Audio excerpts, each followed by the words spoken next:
राम रामेति रामेति रमे रामे मनोरमे सहस्रनाम तत्तुल्यं राम नाम वरानने। मित्रों, आप सबका स्वागत है अपने इस YouTube चैनल पर। आप सबका प्रेम और सहयोग अब तक जैसा मिल रहा है, इसको आगे भी ऐसे ही बरकरार रखिएगा। आज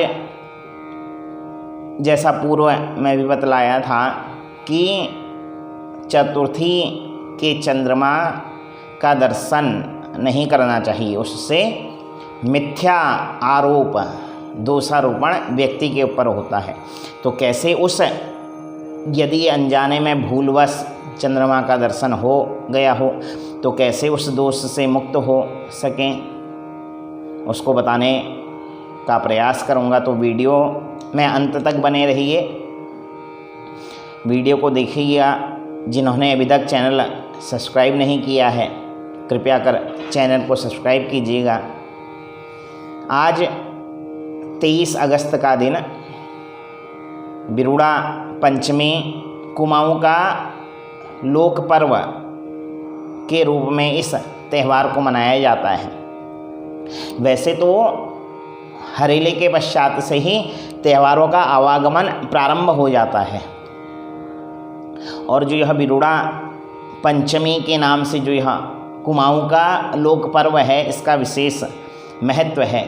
तो किसी वर्ष यह जन्माष्टमी से पूर्व पड़ने वाली पंचमी को मनाया जाता है, और किसी वर्ष नंदाष्टमी से पूर्व पड़ने वाली पंचमी को यह बिरुड़ा पंचमी का पर्व मनाया जाता है। अर्थात किसी वर्ष भाद्रपद कृष्ण पक्ष पंचमी को यह पर्व मनाया जाता है, और किसी वर्ष भाद्रपद शुक्ल पक्ष की पंचमी को यह पर्व मनाया जाता है। तो आज भाद्रपद शुक्ल पक्ष पंचमी की तिथि है। बिरुड़ा पंचमी का पूजन किया जाता है। इसमें होता क्या क्या है यदि देखा जाए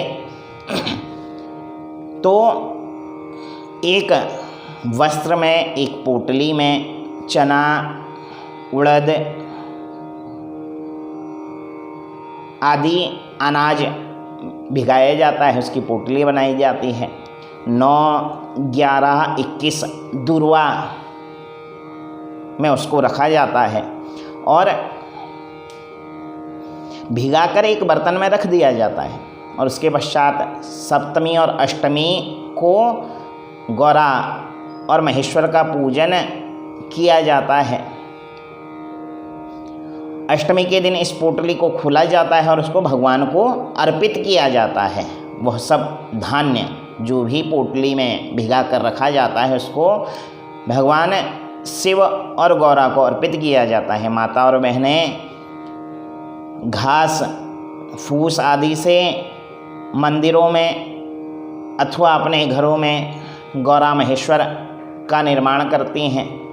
उसमें गौरा महेश्वर का पूजन करके यह सब वस्तुएं भगवान को अर्पित की जाती हैं, उनका पूजन किया जाता है। सप्तमी के दिन अमुक्ताभरण सप्तमी का पूजन किया जाता है। तो यह व्रत माताएं अपने पति के दीर्घायु के लिए, अपने संतान की दीर्घायु के लिए इस व्रत को करती हैं। अष्टमी के दिन दुबड़े का पूजन किया जाता है, उसमें भी गौरा महेश्वर का पूजन किया जाता है। और इस दिन प्रथा है कि अष्टमी के दिन अग्नि का पका भोजन नहीं किया जाता। तो प्राचीन समय में माता बहनें अष्टमी के दिन अग्नि में पका हुआ भोजन ना करके सात्विक आहार में रहकर इस व्रत को करती थी।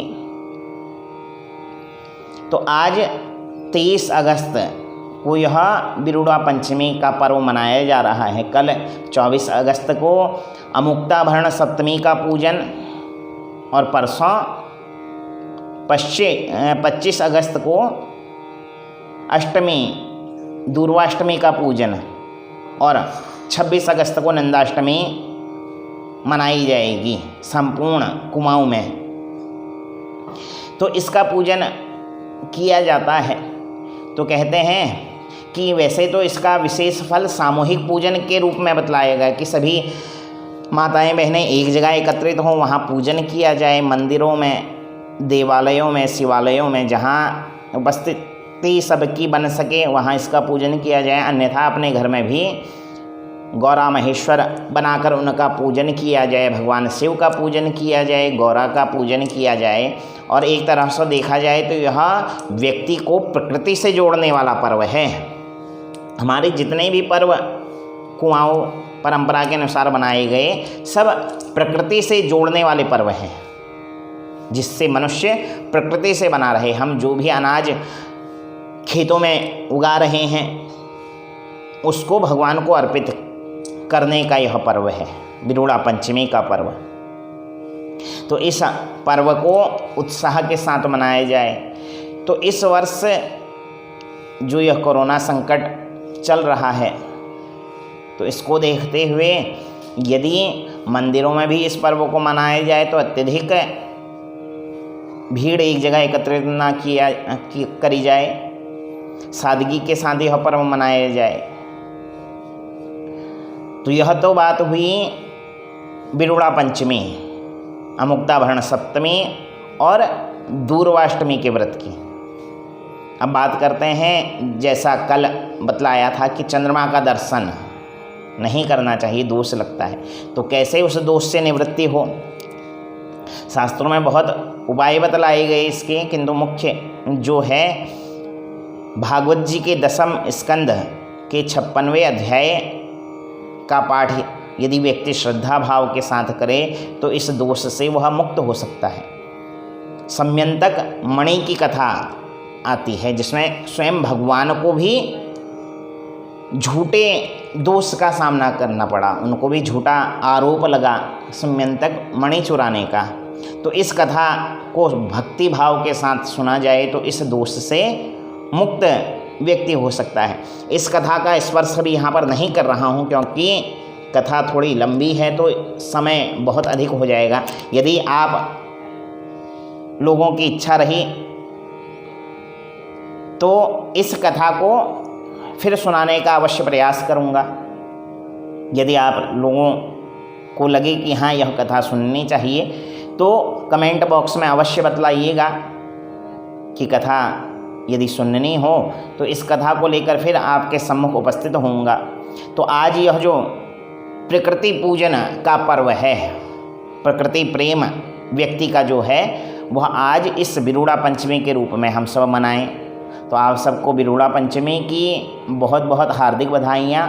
कल अमुक्ताभरण सप्तमी का पूजन, परसों दूर्वाष्टमी का व्रत एवं पूजन। तो इन सब व्रतों को व्यक्ति श्रद्धा भाव के साथ करें। यदि वीडियो पसंद आई हो तो लाइक कीजिए, शेयर कीजिए। यदि कुछ अन्य विषय में आप वीडियो चाहते हैं तो कमेंट रूप में अवश्य सूचित करें। और यदि कोई कमी लग रही हो वीडियो में तो वह भी अवश्य सूचित करें जिससे आगे उस कमी को दूर किया जा सके। अभी नया नया प्रयास है तो हो सकता है कुछ कमियां भी हों, यह नहीं कह रहा हूं, क्योंकि हर व्यक्ति में कमी है, पूर्ण तो कोई है नहीं। प्रत्येक व्यक्ति में कमी है, पूर्ण तो वह केवल परमात्मा है, उसके अतिरिक्त सब अपूर्ण है। तो इसलिए यदि कुछ कमी हो तो उसको बताइए, उस कमी को दूर किया जाए, चैनल को और आगे बढ़ाया जाए।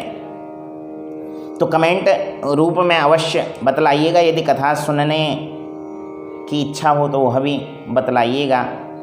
सम्यंतक मणि की कथा लेकर आप सबके सम्मुख उपस्थित अवश्य होऊंगा। तो इसी के साथ हम सब यह प्रकृति प्रेम, प्रकृति का संरक्षण करते हुए अपने त्योहारों को मनाएं। तो आज इस विषय को केवल स्पर्श मात्र करने का प्रयास किया। आगामी वीडियो किसी अन्य विषय पर लेकर आप सबके सम्मुख उपस्थित होऊंगा। तब तक के लिए आज की राधे राधे, जय श्री राम, हर हर महादेव।